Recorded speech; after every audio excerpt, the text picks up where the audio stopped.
Alright YouTube, so we are back of course to talk about some Final Fantasy VII Remake, and today we're here with a discussion. I don't necessarily like to label a lot of these videos that I do as theories, because they're not full-blown theories, and they're not even necessarily entirely things that I necessarily think are true, just maybe aspects of them can be true, or maybe there's just things out there when it comes to Remake that I'm kind of confused by and just want to talk about it with an audience, and we can have a back and forth discussion with it. Maybe you guys can clear up things that I'm confused about. You know how we do it on this channel.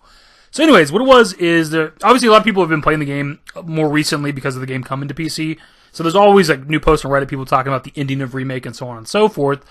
And I've seen somebody talk about the possibility that we came out of the singularity into Zack's timeline. Now that itself is not new.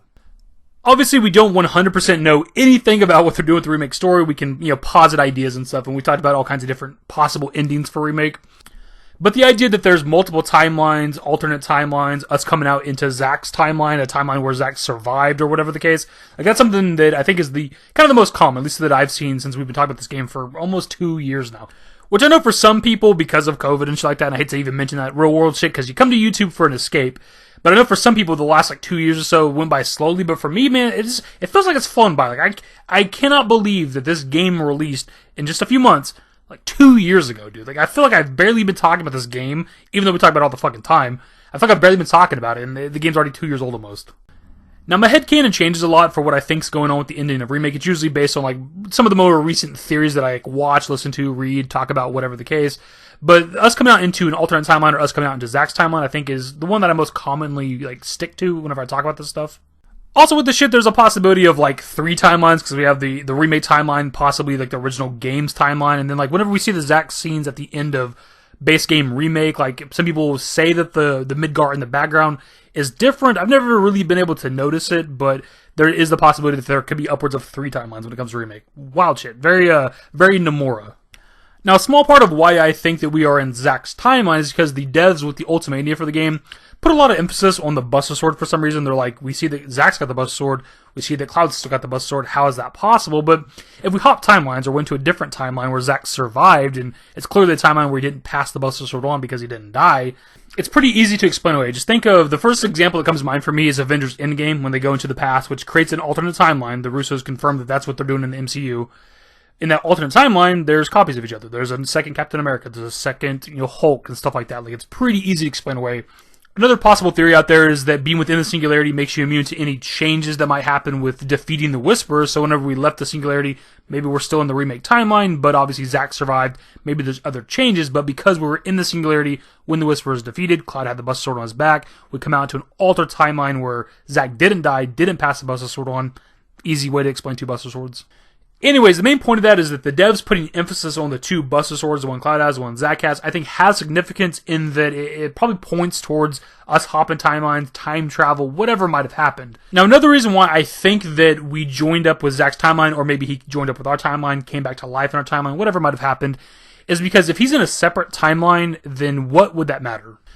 And what I mean by that is that if he's in a parallel universe where he didn't die on the cliff outside of Midgar, what would that matter if he's in a separate timeline from the party that we played as in Remake, right? Our group is headed to Calm, chasing after Sephiroth, just like the original game. If Zack's over here running around in a parallel universe chasing after Aerith, then what impact does that have on the Remake story? Unless he gets the ability or the magic, materia, whatever, that allows him to hop to our timeline, join up with our timeline. And I don't know how you do that since the Whispers are defeated now. How does that impact our story?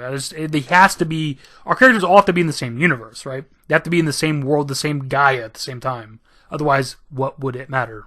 A lot of people point to this ending cutscene from base game Remake as evidence of multiple timelines, because whenever Zack and Aerith walk by each other, she seems to notice him or sense him or whatever the case, and a lot of people take that as evidence of those moments are happening, parallel to each other at the exact same time, just different timelines. But that doesn't have to be the case. For starters, we've already seen within the compilation that Aerith can just seemingly sense Zack, if that makes any sense itself. Because with the ending of Crisis Core, we actually see her, know that he's dead, or know that something tragic has happened. It starts raining in the church, she starts praying, and it hard cuts to Zack bleeding out on the cliff above Midgar, right?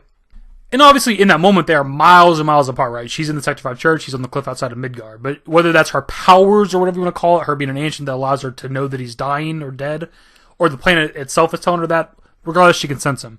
So what might be happening in this scene is that she is sensing Zack, but maybe it's because she's walking over his death spot, right? This is where Zack is supposed to die, this cliff overlooking Midgar. Maybe she's sensing that that's the location where her boyfriend died, or maybe she's sensing that he isn't dead. Because Aerith at the end of Final Fantasy VII Remake should have all the knowledge from everything else before it in the compilation. Original FF7, Before Crisis, Crisis Core, Dirge of Cerberus, Advent Children. She should know that Zack is supposed to be dead.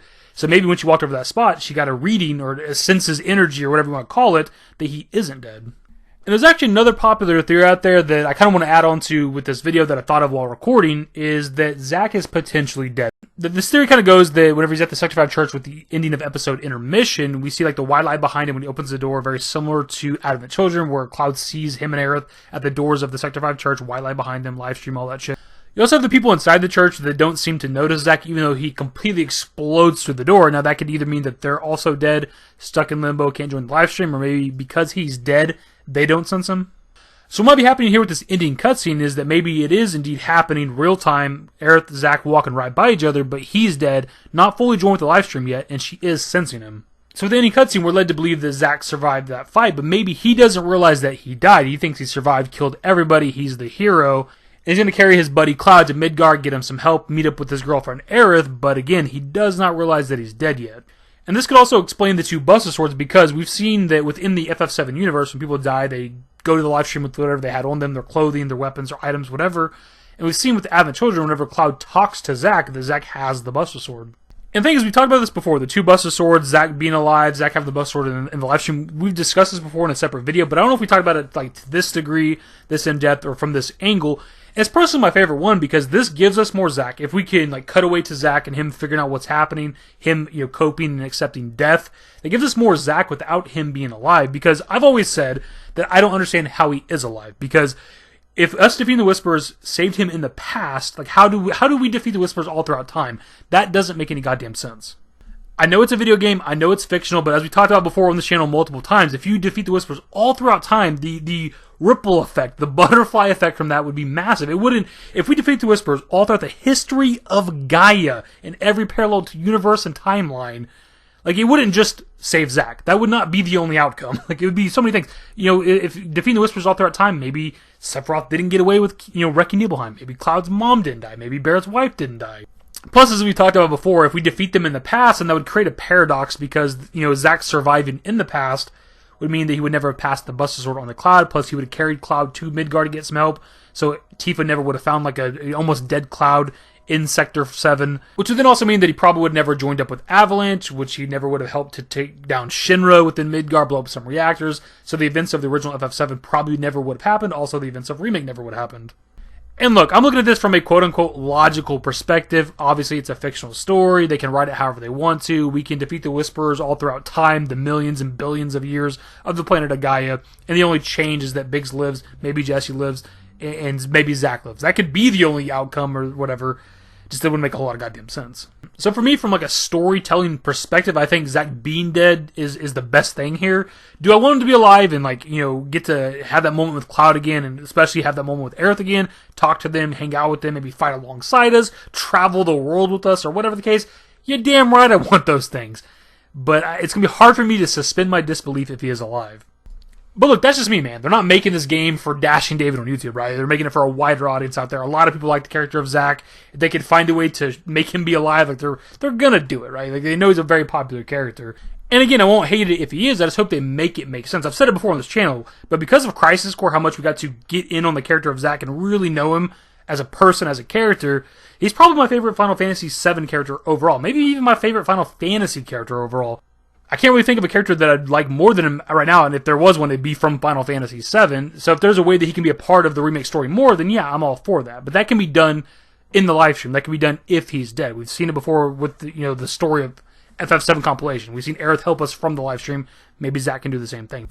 Regardless of what might be happening with the remake story going forward, with the rest of the remake project, I do think that the live stream is involved in the ending of base game remake somehow, because we know that Marlene senses Barrett through the plant, which when we've seen something like this before was with the original FF7. At the very end of the game, she senses Aerith right before Aerith conjures up the live stream to help Holy stop Meteor.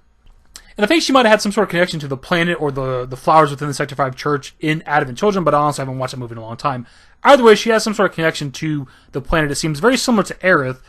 So she's sensing something in that ending cutscene, but we really don't know the significance of it. Like, what is she sensing about her dad Is it us leaving that timeline, leaving the remake timeline? Is it Zack joining our timeline, the timeline's altering? Is that what she's sensing? Like, I don't know. Does she sense the whispers being defeated? I don't know, man. My dudes, I know we've talked about the ending of Final Fantasy VII Remake a lot on this channel. We've talked a lot about the ending and Zack and what is or isn't going on. And this wasn't even the plan with this video. We're going to talk about something kind of about the ending, but something completely different from like a whole Zack-themed video. But it's already gotten pretty long. We definitely talked about it in a completely different way than we have before. Similar topic, but from a completely different angle in a lot of ways. But don't get me wrong, I'm always down to talk about some Zack. I love like theory craft and just talk about this game. That's the beauty of Remake, is I love the questions that we have. Because I know some people don't like the newer stuff they're doing with Remake, the Remake story. It's supposed to be going forward, the original FF7 like we know it, but that cannot possibly be the case. And I love that I don't know. I love that there is questions. If it was just, the FF7 story all over again, exactly the same, it'd be fun, but I like not knowing. The not knowing is what's so interesting about the Remake project for me. And after coming back and revisiting this topic and talking about it in this video, like for me, my headcanon right now, I think I like the idea that the Zack is dead. I think that makes the most sense from what we're seeing with the ending, especially with the episode intermission.